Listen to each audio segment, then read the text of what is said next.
Sveiki, Rita. Ar tai buvo pirmas sąlytis su gyvenimo rytu? Tikrai pirmas, gyvas. Bet iš tikrųjų Roberto esu klausiusi daug seminarų, video seminarų. Ir kadangi esu žingeidi, tai daug mokytojų klausausi ir šėmiuosi patirties. Ir noriu iš tikrųjų padėkoti, labai buvo gera energetika, buvo labai smagu, buvo linksma. Ir žinoma, papildžiau ir informacijos bagažą, nes mes visi esame vienas kitam mokytojai ir kartu dalinamės su kitais. Tikrai labai kviečiu ateiti ir patiems pajausti. Vienas dalykas, kada mes klausom internetu, kitas dalykas, kada mes kontaktuojam gyvai. Tai yra visai kitos emocijos, visai kita energija. Ir tuo džiaugsmu aš dalinuosi su jumis ir kviečiu prisijungti.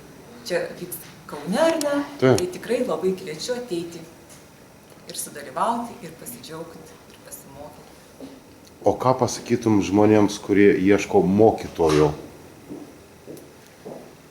Ką pasakyti? Mokytoją reikia pajausti širdimi.